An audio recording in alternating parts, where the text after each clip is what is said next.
नमल जी इब्तिदा आहे ऐं इहा सूरत नमल चइबो आहे इनखे किबलीअ खे। इन सुलेमान अलैहिस्सलाम जो वाक़ियो अल्लाह पाक इन सूरत जे अंदरि ज़िक्र करणु फरमायो। सुलेमान अलैहिस्सलाम पंहिंजे लाओ लश्कर सां वञे पियो, रस्ते में उन किबिल जो ॾिठो त सुलेमान जो लश्कर थो अचे, त सुलेमान अलैहिस्सलाम जे लश्कर खे ॾिसी करे क़ालत नमलतु या अय्युहन नमलु दुख़ुलू मसाकिनकुम, त उन वक़्त में उन सुलेमान अलैहिस्सलाम जे लश्कर खे ॾिसी करे किबिल चयो, किबिलनि जा बि सरदार हुया, उन्हनि जो कीअं उन्हनि जो निज़ाम आहे, ख़ानदानी निज़ाम उन्हनि जो गॾु करण जी अॻिते हली करे तफ़सीर में ईंदो इंशाअल्लाह। त उन सुलेमान अलैहिस्सलाम जे लश्कर खे ॾिसी करे चयो या अय्युहन नमलु दुख़ुलू मसाकिनकुम ला यहतिमन्नकुम सुलैमान व जुनूदुहु व हुम ला यशऊरून। फरमाई त किबिल चयो पंहिंजे हिन किबिलनि खे, चई त पंहिंजो बिरनि जे अंदरि घिरी वञो, सुलेमान अलैहिस्सलाम जो लश्कर थो अचे, ला यहतिमन्नकुम सुलैमान, त तव्हां जेको आहे रोंदिजी न वञो, माना पिसजी न वञो सुलेमान अलैहिस्सलाम जे लश्कर जे हेठां। त लिखनि था त सुलेमान अलैहिस्सलाम खे अल्लाह पाक उन जो किबिल जो आवाज़ु ॿुधाइणु फरमायो। किबिल बि वॾी होशियारी, रब जी मख़लूक आहे। त सुलेमान अलैहिस्सलाम उन खां सवाल कयो त तोखे इहा ख़बर न आहे त अल्लाह जो नबी आहे, रब जो नबी करे ज़ुल्म न आहे कंदो? त उन अर्ज़ु कयो त साईं क़ुर्बान वञा, ॻाल्हि इहा सही आहे तव्हांजी, पर अॻियां लफ़्ज़ तव्हां ॿुधो, उहे छा चयो? मूं चयुमि त ला यशऊरून, माना उन्हनि खे शूर कोन्हे त किबिलनि खे असां लताड़ियूं था, हुननि खे ख़बर ई कोन्हे त हुननि जे मथां गुनाह कीअं थींदो। माना मां इहो चयुमि त हुननि खे शूर कोन्हे, छो त आम माण्हू जॾहिं हले थो, पंधु जॾहिं करे थो, त उहो हिकु किबिल जो ख़्यालु त नथो रखी सघे। ला यशऊरून माना उन्हनि खे शूर न थींदो जो तव्हांखे लताड़े वञनि, तंहिंजे करे पंहिंजे बिरनि में घिरी वञो। इन कलाम जे करे इन सूरत जो नालो सूरह नमल रखियो वियो ऐं इन जे अंदरि अल्लाह पाक इन तौहीद जा मिसाल बयानु करणु फरमाया। सूरत शुअरा खां बाद में 19 पारे जी इहा ॿी सूरत आहे ऐं इन सूरत जी इब्तिदा हरूफ़ मुक़त्ताआत सां। फरमाईंदा तौसीन, हरूफ़ मुक़त्ताआत जे लाइ चयो वेंदो आहे त अल्लाहु आलम बिमुरादिही, इहे अल्लाह तबारक व तआला जा राज़ आहिनि। अल्लाह पाक इन्हनि जा राज़ कॾहिं पंहिंजे पैगम्बर खे ॿुधाइणु फरमाया, कॾहिं रब साईं पाण वटि महफ़ूज़ रखणु फरमाया। तिल्क आयातुल क़ुरआन व किताब मुबीन, फरमाईंदा इहे क़ुर पाक जूं आयतूं आहिनि। इहे जेके बि असां पढ़ूं था इहे क़ुर पाक जूं आयतूं आहिनि। जॾहिं क़ुर पाक जी आयतुनि जो नालो अची वियो त हाणे इन्हनि जो अदब बि करिणो आहे, एतिराम बि करिणो आहे, इन्हनि जे मथां ईमान बि आणणो आहे। ऐं फरमाई त रब जे कलाम जो जॾहिं इन्हनि जे मथां नालो अची वियो त हाणे सभु आदाब तमामु जेके आहिनि अख़लाक इन्हनि जे साम्हूं पेश कया वेंदा।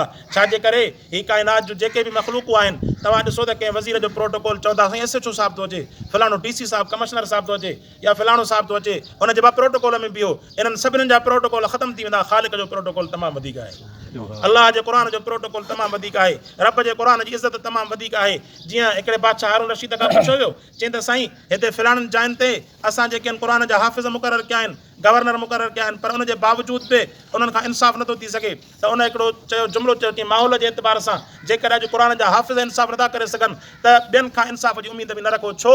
इन्हनि जे दिलनि जे अंदरि अलाह जो क़ुर रखियलु आहे, उनजे बावजूद नथा करे सघनि, त ॿियनि मां त अहिड़े इंसाफ़ जी उमेद बि करे न रखिजो जेके क़ुर जा हाफ़िज़ बि नथा करे सघनि।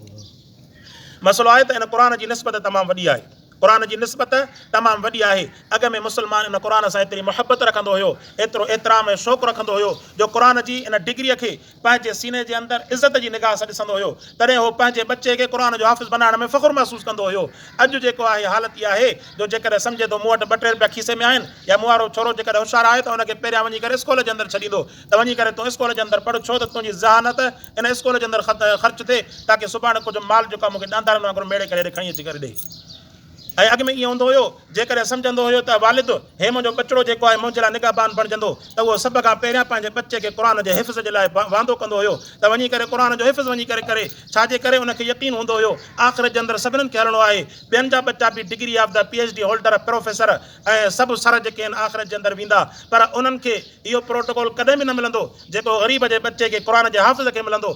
अल्लाह पाक उनखे चवंदो त क़ुर जा हाफ़िज़ उथी जिन जे मथां जहन्नम वाजिबु थी चुको आहे उन्हनि जा नाला खणी ॿुधाए त साईं हिननि खे जेको आहे सिफ़ारिश मुंहिंजी क़बूल फरमाए, रब साईं उन्हनि खे जहन्नम मां कढी करे जन्नत जे अंदरि दाख़िल करणु फरमाए।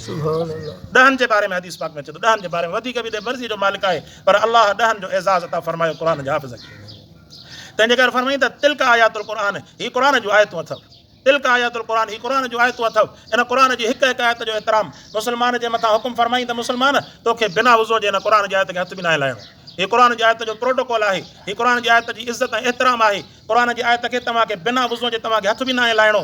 व किताब मुबीन, ऐं फरमाईंदे हीअ किताब आहे चिटो, हुदन व बुशरा लिल मुमिनीन, फरमाईंदे इन जे अंदरि हिदायत बि आहे ऐं बिशारत बि आहे, पर उन्हनि जे लाइ जेके ईमान वारा आहिनि, जेके पंहिंजो पाण खे क़ुर जे साम्हूं झुकाइनि था, उन्हनि जे लाइ इज़त बि आहे, हिदायत बि आहे, बिशारत बि आहे। पर जेके क़ुर ते ईमान ई नथा आणनि त उन्हनि जे लाइ हिदायत आहे ई कोन। हिदायत मिलंदी उनखे जेको क़ुर जे मथां ईमान आणे, हिदायत मिलंदी उनखे जेको रब जे क़ुर खे क़ुर सम्झे त सही न। जेको क़ुर खे क़ुर सम्झंदो ई कोन उनखे हिदायत कीअं मिलंदी अलाह जे क़ुर जे तरफ़। जीअं चवंदा आहिनि न त बाबा पाण जे करे माण्हू पंहिंजो मुंहुं पाणी जे मथां झुकाईंदो त पाणी पीअंदो न। हीउ पाण जेको ॻाटो ई उभो कयूं वेठो चए मां क़ुर खे मञा ई कोन या क़ुर खां मूंखे वरी अकुलु मथे आहे। जेकॾहिं अहिड़ी सोच रखंदो बेअदबी कंदो उनखे क़ुर जे नूरानियत जो हिसो कॾहिं बि कोन मिलंदो। क़ुर जे साम्हूं पंहिंजे पाण खे झुकाइणो पवंदो। जीअं अचे थो न त तव्हां जॾहिं इल्म खे हासिल करण जे लाइ जॾहिं तव्हां पंहिंजो कुल्लु ॾींदव तॾहिं तव्हांखे इल्मु पंहिंजो जुज़ ॾींदो। हीअ अलाह जो कलाम आहे।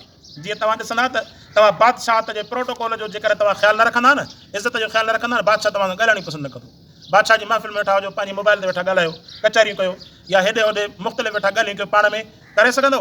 हिकु त उहो मुचड़ा हणंदो ॿियो त हुते वेहण ई कोन ॾींदो बल्कि हुनजा वाठा ई उछलाए खणी करे ॿाहिरि उछलाईंदा त अदब ई कोन्हे असां साहिब जे महफ़िल में वेठो हूंदो। जे कॾहिं कॾहिं तव्हां ॾिसंदा हूंदव जेके इलाइक़े सरदार हूंदा आहिनि ओॾे वेंदा आहिनि त सभ खां पहिरियों मोबाइलूं बंदि कराईंदा आहिनि अदब सेखारींदा आहिनि बाबा असांजो हालांकि उहो बेनवाज़ी हूंदो सरदार उनखे कंहिं बि क़िस्म जो ॻाल्हाइण जो अख़लाक़ बि कोन हूंदो जटु चाल पहिरें नंबर जो बसि क़ौम जो सरदार जो थियो मोबाइलूं बि बंदि कयो साईं हिते जेको एतिराम सां वेझो हिते अहिड़ी क़िस्म जी हरकत न कजो सभु एतिराम ॿुधाईंदा जॾहिं उन्हनि जा एतिराम आहिनि त हीअ त ख़ालिक जो कलाम आहे हिन जो बि वॾो एतिराम आहे। जॾहिं माण्हू पंहिंजो पाण खे अलाह जे क़ुर जे साम्हूं झुकाईंदो पंहिंजी निड़ी हिन क़ुर जे साम्हूं झुकाईंदो तॾहिं अलाह इनखे ईमान जहिड़ी दौलत अता फरमाईंदो। फरमाईंदा लज़ीन युक़ीमून अस्सलात व युतून ज़कात उहे माण्हू जेके क़ाइमु कंदा नमाज़ खे व युतून ज़कात ऐं फरमाई मालदार आहिनि त ज़कात खे अदा कंदा। अलाह पाक अव्हांजे ईमान जी गवाही क़ुर जे अंदरि ॾियणु फरमाए बाबा असां बि नमाज़ पढ़ूं था न असां नमाज़ खे क़ाइमु कयूं था न भली खणी टुटी फूटी जहिड़ो बि हाल आहे यानी कमज़ोर आहियूं गुनाहगार आहियूं मञूं था पर पोइ बि पंहिंजे हाल आहर न पढ़ंदड़नि जे मुक़ाबले में पढ़ंदड़ जो शान अलाह पाक बयानु करणु फरमायो आहे। तंहिंजे करे मां अर्ज़ु कंदो आहियां त नमाज़ीअ खे पंहिंजे नमाज़ी हुजण ते फ़ख़्रु हुजणु घुरिजे वॾाई न तकबुर न। नमाज़ीअ खे पंहिंजे नमाज़ी हुजण ते फ़ख़्रु हुजणु घुरिजे जो अलाह तबारक व तआला असांखे ईमान जी दौलत अता फरमाई वरी ऐं नमाज़ जे पढ़ण जी बि तौफ़ीक़ अता फरमाई। ईअं न त माण्हू चवे त इहो गॾु ऐं घोड़ो ॿई बराबरि कोन थींदा चवनि हा एतिराम जे हवाले सां हर इंसान जो एतिराम पंहिंजी जॻह ते आहे पर जेको अलाह जी तहदीस बिन नेमत जंहिंखे चइबो आहे तहदीस बिन नेमत यानी अलाह जी नेमतुनि जो शुक्रियो अदा करणु उन में इहे नमाज़ जो अमल बि शामिल अथव त जॾहिं माण्हू नमाज़ पढ़े थो ॿियनि खां पंहिंजो पाण खे अलाह जो शुक्र अदा करण जे लाइ पाण खे अफ़ज़ल सम्झे। इहा अलाह पाक जे तरफ़ खां इज़त आहे वक़ार आहे रब जे तरफ़ खां टाइटल आहे। अलाह इन क़ुर जे अंदरि इन नमाज़ी जी तारीफ़ बयानु करणु फरमाई। फरमाईंदा लज़ीन युक़ीमून अस्सलात इन करे मां अर्ज़ु कंदा न त इहे गॾु घोड़ा बराबरि कोन अथव बेनमाज़ी बि चवंदा त हे साईं बसि बराबरि आहियूं हे बि जेको आहे गुनाहगार असां बि गुनाहगार आहियूं सभु गुनाहगार भली आहियूं पर अलाह वटि नमाज़ी जी इज़त वधीक आहे। फरमाईंदा लज़ीन युक़ीमून अस्सलात व युतून ज़कात जेके माण्हू क़ाइमु कनि था नमाज़ खे व युतून ज़कात ऐं अलाह नमाज़ जे क़याम जो हुकुम फरमायो। नमाज़ जे क़याम जो ईअं न चईंदा जेके पढ़नि था नमाज़ क़याम जो मतिलबु इन जे अंदरि अदब वुज़ू नमाज़ जो एतिराम मस्जिद जो एतिराम हर शइ अची वई। तंहिंजे करे मां इंतिहाई अदब सां पहिरियां बि अर्ज़ु कंदो आहियां अॼु बि अर्ज़ु कंदुसि त हर इंसान जेको आहे पंहिंजे अमल जो खटियो खाईंदो त जेकॾहिं असां मस्जिद जे अंदरि विहूं था त मस्जिद जे इन्हनि शयुनि जो एतिराम बि करणु घुरिजे। मां अर्ज़ु कंदो आहियां त ॿ टे ॾींहं जेके आहिनि दोस्तनि खे ॻाल्हि ज़हन में रहंदी आहे वरी जेको पुलां पी रहंदा ख़ैर वरी उहा जो ॻाल्हि साॻी जो साॻी त जेकॾहिं माण्हू ॾिसे थो त पंहिंजी नमाज़ पढ़ण जे दौरान पखो हलाए थो त वरी पखो बंदि बि उहो कयूं न हलाईंदो पाण वरी बंदि वरी मुला करे। ऐं कल्ह जेको आहे फरासियूं पहिरियां असां होश कंदा हुआसीं बाबा फलाणो खई वञे फलाणो असांखे रोज़ानो चवणु सुठो नथो लॻे कल्ह कीअं न चयो सॼो की फरासियूं हे उस में सड़ी वञे हिते त इहो बि न इहा बि मस्जिद जी बैद बि आहे।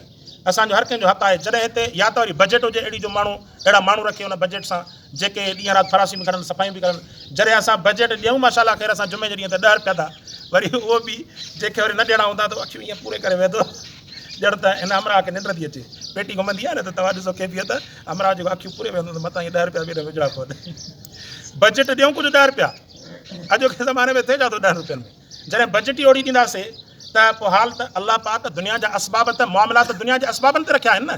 रब जो मथां इहो फरासियूं नाज़ुल करे जो विछायां त पोइ असांजे आज़माइश जो बाक़ी फ़र्क़ु कहिड़ो रहे पोइ त मस्जिद में अलाह ठाहे ॾे भला। तंहिंजे करे इहे अमल इंसान जे मथां रखिया अथई ऐं इंसानु जेतिरो कंदो ओतिरो खटींदो। जीअं अॼु बि जेको आहे असां वारो हिते जमायती हूंदो त उनजो अमल ॾिसी करे अॼु बि उनजे लाइ दुआऊं निकिरंदियूं आहिनि। दुआऊं त सभिनि जे लाइ माण्हू कंदो आहे पर हिकिड़ो उनजो हिकिड़ो ख़ासि अमल जो बग़ैर कंहिं बि लालच जे जेको बख़्शल हूंदो हिन वारो डॉक्टर साहब वारो दोस्त बग़ैर कंहिं बि लालच जे भली घणी को हुनखे कुझु न कुझु रोज़े जी हालत में बि हिन सॼे मैदान जी ॿुहारी ॾींदो वेठो सॼे मैदान जी हालांकि कमज़ोर हूंदो असांखां बि सफ़ा सिंगल पासी वीचारे जा हॾा बि ज़ाहिर थींदा पर हुनजो अमल अहिड़ो हूंदो मस्जिद सां सच अहिड़ी हूंदी जेको हुन खां कमु पुॼंदो वेठो मस्जिद करे सफ़ाई ॿुहारी ॾींदो करे को वेठो अमल कंदो वरी ज़बान सां ॻाईंदो बि कोन। असुलु अमल इहा आहे। सो मुंहिंजा दोस्तो आहे त माना हुकुम आहे त इकामत सलाह जो कम त पिया हलंदा रहंदा पर पंहिंजे तरफ़ खां मुंहिंजे अमल जे अंदरि ज़रा इन शइ जो इज़ाफ़ो थी वञे त इहो एवॉर्ड मुंहिंजे लाइ आहे जो अल्लाह तबारक व तआला जे इन घर जी कंहिं बि एतमाम जो कंहिं बि सफ़ाई जो ख़्यालु मां रखियुमि अल्लाह पाक उनजो अजुर ऐं सवाबु मूंखे ज़रूरु अता फ़रमाईंदो। तंहिंजे करे मूं अर्ज़ु कयुमि त नमाज़ जे क़याम जो हुकुम आहे, उन में वुज़ू बि अची वई। ईअं नथो चवां त सिर्फ़ु नमाज़ जी मस्जिद जी सफ़ाई आहे, बल्कि उन में वुज़ू जो एतमाम आहे, कपिड़नि जी पाकाई आहे ऐं मस्जिद जो एतिराम आहे। ऐं अहिड़े नमूने सां जीअं मूं अर्ज़ु कयो अथमि त जॾहिं नमाज़ जो वक़्तु थिए त कोशिशि इहा हुजे त माण्हू सफ़ ठाहे करे वेहे, पोइ भली खणी इज़ी थी वेहे, भली पंथी हणी करे वेहे, पर सफ़ में वेहे। ईअं न हुजे जो अचानक जॾहिं टाइम ते नमाज़ जे लाइ माण्हू बीहे थो त पोइ हिकिड़ो दोस्त हुतां थो थिए, ॿियो हुतां थो थिए, पोइ सफ़ ठाहिण में बि टाइम थो लॻी वञे, पोइ हिकिड़ा इंतज़ार में ॿिया बीठा हिक ॿिए खे ॾिसनि, पोइ तकबीर थी वञे, पोइ असां वटि सफ़ो सिधियूं कंदा। त अदब इहो आहे त माण्हू सफ़ में वेहे, भली पोइ खणी इज़ी थी विए, पोइ उन में इहो फ़र्क़ु थींदो जो माण्हू बीहंदो त थोरो मिली करे बीहंदो, त हिकिड़ो माण्हू वरी पोयां अची करे अॻिते बीहंदो। फरमाई त इक़ामत सलात जो हुकुम आहे। इक़ामत सलात उनखे चइबो आहे जंहिंजा सभु लवाज़िमात एतिराम सां अदब सां पूरा कबा। नमाज़ थी वेंदी, पर जेकॾहिं असां उन्हनि जे अदबनि जो एतिरामनि जो ख़्यालु रखंदासीं त उनजो अजुर अल्लाह पाक अता फ़रमाईंदो। असां वटि को अजुर कोन्हे, असां वटि को मज़ूरी कोन्हे, असां छा मज़ूरी ॾींदासीं? असांजी पंहिंजो, असां पाण मज़ूर आहियूं, असां पाण मस्जिद जा मज़ूर आहियूं, अल्लाह जे घर जा मज़ूर आहियूं, असां पाण अल्लाह जे घर जा फ़क़ीर आहियूं, असां छा मज़ूरी ॾींदासीं? मज़ूरी ॾींदो मुंहिंजो अल्लाह जी ज़ात। फरमाई त भई उन ज़का, ऐं फरमाई त जेके ॾियनि था ज़कात खे वहुम बिल आख़िरत हुम यूक़िनून, ऐं इहे ई माण्हू आहिनि जेके आख़िरत जे ॾींहं ते ईमान रखनि था। इन्नल लज़ीना ला युमिनून बिल आख़िरत ज़य्यना लहुम आमालहुम, ऐं जेके ईमान नथा आणनि उन्हनि जे लाइ बुरनि अमलनि खे अल्लाह सिंगारणु फरमायो। कीअं सिंगारणु फरमाई? इंशाअल्लाह ज़िंदगी रही त वरी सुभाणे हिनखे बयानु कंदासीं। अल्लाह पाक कंदो आहे अल्लाह जी अमल करण जी तौफ़ीक़ अता फ़रमाए। व आख़िर दावाना अनिल हम्दुलिल्लाहि रब्बिल आलमीन।